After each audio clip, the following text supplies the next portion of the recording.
Bismillahirrahmanirrahim. Assalamualaikum warahmatullahi wabarakatuh.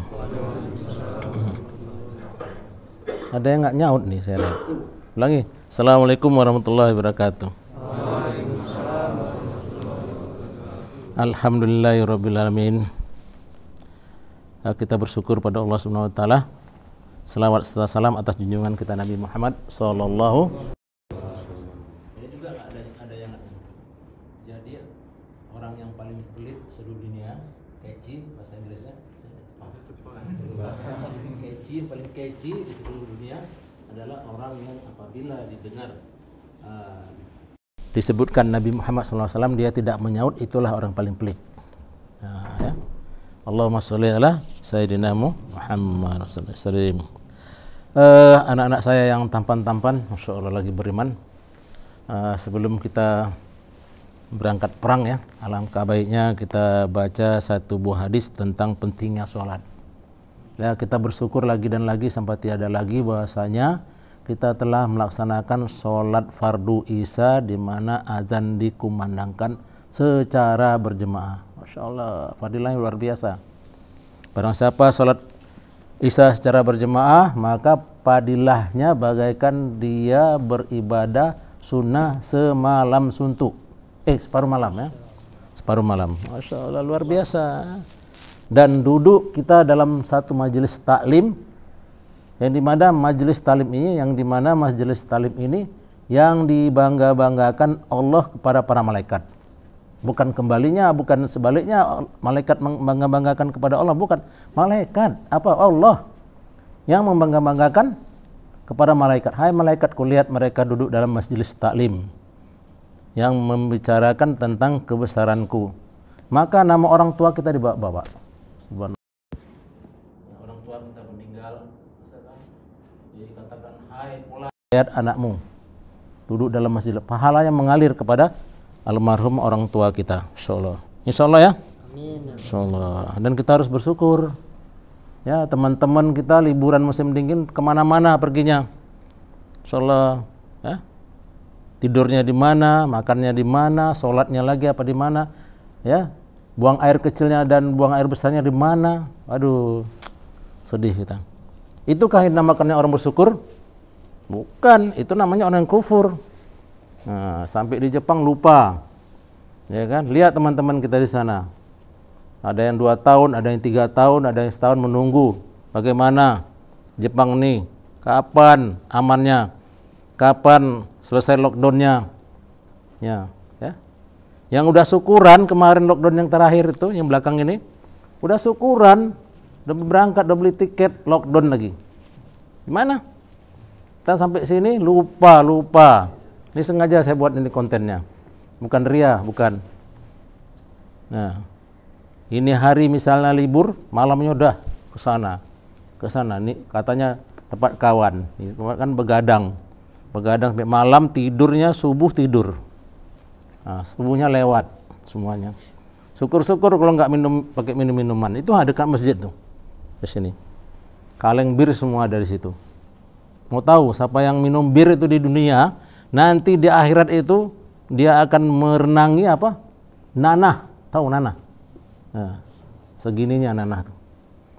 Bayangkan. Ini kesempatan saya nih bagi anak-anak saya nih, tanda sayang saya sama kalian semua. Tidak ada keberkahan. Tidak ada keberkahan kalau di sini tidak mau bersyukur. Benar, ini kesempatan nih, Masya Allah.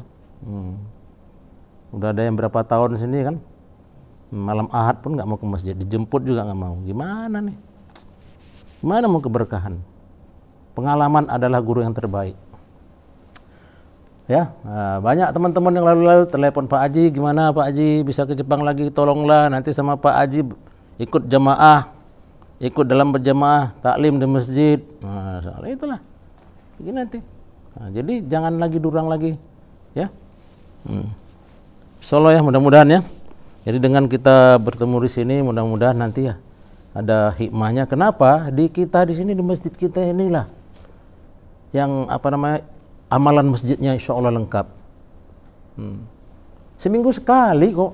Nah, itikaf di sini. Disediakan makan. Tidur berjemaah, makan berjemaah, tidur sholat berjemaah. Setelah sholat subuh, nah ini gurunya dan saksinya. Belajar tajwid Al-Quran, bagaimana Fatihah kita. Ini kalau saya cek satu-satu Fatihahnya nih, nih berantakan semua. Bener saya bilang, bener. Bukan nggak bisa, lupa. Karena hafal kaji ini diulang-ulang, agama ini diulang-ulang. Bener saya bilang. Tidak ada jaminan dia di sana ustadz atau pesantren kalau di Jepang tidak mau menghubungkan dirinya dengan masjid. Tidak ada jaminan. Masjid adalah rumah Allah, masjid adalah taman surga, masjid adalah jantungnya agama. Barang siapa tidak ada jantungnya akan mati. Jadi barang siapa tidak menghubungkan dirinya dengan masjid, dia akan mati agamanya. Apalagi sekarang, ya kan, mau tidur HP, bangun tidur HP. Ini logika semuanya. Saya bicarakan. Ya, jadi marilah kita. Yang baru datang ataupun yang sudah lama datang, mari, masih ada kesempatan. Seminggu sekali kok, betul. Sudahlah kita hari Jumat nggak bisa sholat Jumat, ya kan? Nah, yang libur hari Sabtu malam hari Ahad libur nggak mau ke masjid, gimana? Sementara sholat Jumat ini wajib bagi laki-laki. 3 kali berturut-turut tidak melaksanakan sholat Jumat tergolong orang yang munafik. Orang yang munafik ada Allah letakkan di neraka jahanam. Ini udah libur nggak mau ya? Ini sengaja betul-betul kesempatan aja saya ketawa-ketawa, masya Allah. Tidak ada keberkahan, tidak ada jaminan untuk keberkahan uang kita. Tuh yang itu 3 tahun paling banter habis duitnya. Kenapa orang yang udah pulang dari Jepang mau kembali lagi ke Jepang? Ya itu tadi. Karena kita biasa di Jepang gajinya gede. Rata-rata itu 20 juta. Gaji siapa 20 juta di Indonesia sekarang yang tamat SMA? Gaji siapa coba? Ada? Nah, semuanya tenaga kerja yang kuli pecok aja dikirim dari Cina. Gimana kita yang orang Indonesia dapat pulang kerja? Nggak ada lagi. Jadi dari sini kita tidak mau bersyukur. Rata-rata 20 juta nih, rata-rata nih. Bener nggak? Kalau dirupiahkan, bener nggak? Bener, ada yang lebih lagi. Ya, soalnya, marilah.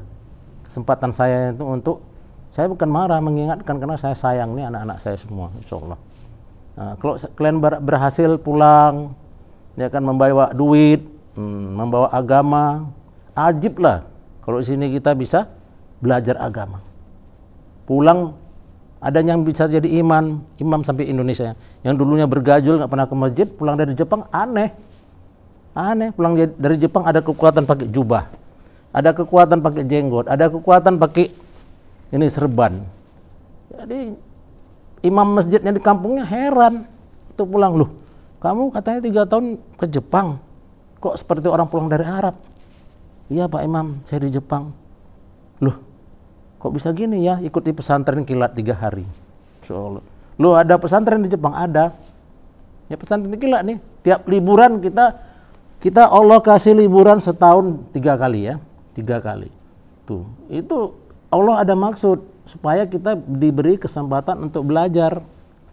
Bener, sebelum ada HP yang bisa video call nih, tahun-tahun yang lalu anak-anak pulang dari Jepang nih semuanya luar biasa. Waktu datang ke Jepang pakai dasi, ya kan, pakai dasi semua, pala cepak, ya kan, pakai ini peci Garuda Indonesia, pulang pakai baret. Bayangkan, apa baretnya ini? Baret putih, ya kan, berjenggot pakai jubah. Ya, soalnya ya. Mudah-mudah semuanya bisa amal dan sampaikan. Ini karena saya semata-mata saya anggap nih semua anak-anak saya semuanya. Bener, tanggung jawab saya. Setelah saya sampaikan, maka saya tidak dituntut oleh Allah. Terserah, ya kan? Allah ini menciptakan manusia ini dengan 2 pilihan aja, ya Ji ya. Mau mana kita pilih? Surga, neraka. Sama Allah gampang-gampang aja, nggak susah. Maupun kita taat kepada Allah nggak tinggi derajatnya. Mau kita mungkar, kufur akan nikmat Allah, ya kan? Allah pun tidak turun derajatnya. Mau taat, tinggal Allah silakan. Udah disiapkan dari dulu sebelum kita ciptakan surga dan neraka.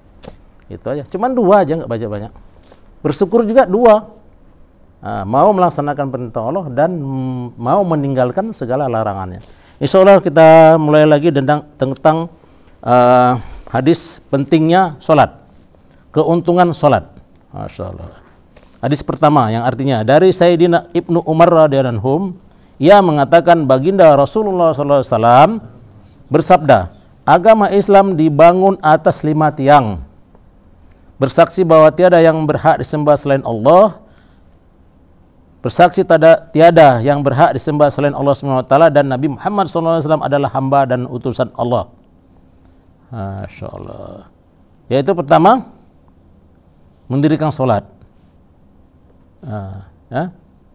Tadi mengucapkan 2 kali syahadat adalah tiangnya. Yang kedua, mendirikan sholat, membayar zakat, haji, puasa pada bulan Ramadan. Hadis riwayat Bukhari Muslim. Sahih ini, nggak ada jangan lagi yang bilang apa. Al-Targhib. 5 hal di atas adalah asasnya agama terbesar dan bagian yang terpenting. Agama Islam diibaratkan oleh Rasulullah SAW seperti sebuah kemah yang disangga oleh 5 tiangnya. Tiang tengahnya adalah kalimat syahadat dan 4 tiang lainnya ialah pendukung pada setiap penjuru kemah itu. Tanpa tiang tengah, kemah tersebut tidak akan dapat berdiri sama sekali. Nah, jadi kalau nggak ada syahadatnya nggak ada artinya. Itulah tiang tengah dari kemah yang diibaratkan oleh Rasulullah SAW. Insyaallah. Seperti sebuah kemah. Nah, tiang tengahnya adalah kalimat syahadat dan 4 tiang lainnya adalah pendukung pada setiap penjuru kemah itu. Ya kan? Tanpa tiang tengah, kemah tersebut tidak akan dapat berdiri sama sekali. Apabila salah satu dari keempat tiang lainnya tidak ada, kemah tetap berdiri. Tetapi sudut yang tidak bertiang itu akan menjadi miring dan mungkin roboh. Berdasarkan hadis di atas, marilah kita lihat diri kita sendiri, ya kan? Sejauh manakah kita telah menegakkan Islam? Lalu rukun Islam yang manakah yang kita jaga dengan sempurna? Masya Allah kan? Nah, alhamdulillah kita semua udah ada tiang tengahnya kan. Kelima tiang dalam hadis di atas sangat penting sehingga ditetapkan sebagai asas Islam. Oleh sebab itu sebagai seorang muslim penting sekali kita memperhatikan semuanya. Namun demikian hal yang terpenting setelah iman adalah sholat. Sayyidina Abdullah bin Mas'ud radhiyallahu anhu berkata, aku pernah bertanya kepada baginda Rasulullah SAW, amal apakah yang paling dicintai Allah SWT? Beliau menjawab, sholat. Aku bertanya lagi, lalu apa? Beliau menjawab, berbuat baik kepada kedua orang tua. Selanjutnya aku bertanya lagi, kemudian apa? Beliau menjawab, berjuang di jalan Allah. Mula Ali Qori rahmatullahi mengatakan bahwa ulama telah menjadikan hadis ini sebagai dalil bahwa sholat adalah kewajiban Islam yang terpenting setelah iman. Hal ini diperkuat lagi oleh hadis sahih yang berbunyi as-sholatu khairun mawdu'. Salat adalah sebaik-baik amal yang ditetapkan oleh Allah Subhanahu wa taala untuk hambanya. Mudah-mudahan yang pada dengar ini ya kan, pertama tadi ya Allah Rasulullah sahabat Abdullah bin Mas'ud bertanya kepada baginda Rasulullah, ya Rasulullah, amalan apa yang paling terpenting yang paling disukai Allah? Salat, apalagi berbuat baik kepada kedua orang tua. Masyaallah. Ya. Ini kadang-kadang orang tuanya sebulan sekali pun nggak pernah ditelepon. Yang telepon apa? Pacarnya, ya kan? Itu jujur, karena dia nggak mau bohong di masjid kan, yakin kan? Jadi sekarang dia mau udah gitu jihad, ya. Jadi zaman sekarang tuh nggak ada namanya jihad yang sebenarnya. Jihad yang sebenarnya itu waktu bersama Rasulullah SAW untuk berperang melawan musuhnya agamanya Islam. Kalaupun ada sekarang yang ngebom-bom itu namanya jahat, bukan jihad ya. Tapi jihad yang sekarang nih yang paling berat, musuhnya nggak nampak. Jihad apa? Melawan hawa nafsu, nggak nampak. Mau sholat kan, musuhnya setan, jangan dulu. Mau jangan dulu. Kita di sini kan nyari rezeki. Kita kan di sini musafir gimana 3 tahun? Ya kan? Belajar di mana ini?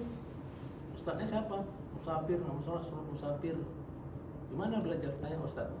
Ya mudah-mudahan apa yang kita dengar ini kita sama-sama amalkan dan sampaikan. Mari kita tutup dengan doa majelis. Assalamualaikum warahmatullahi wabarakatuh.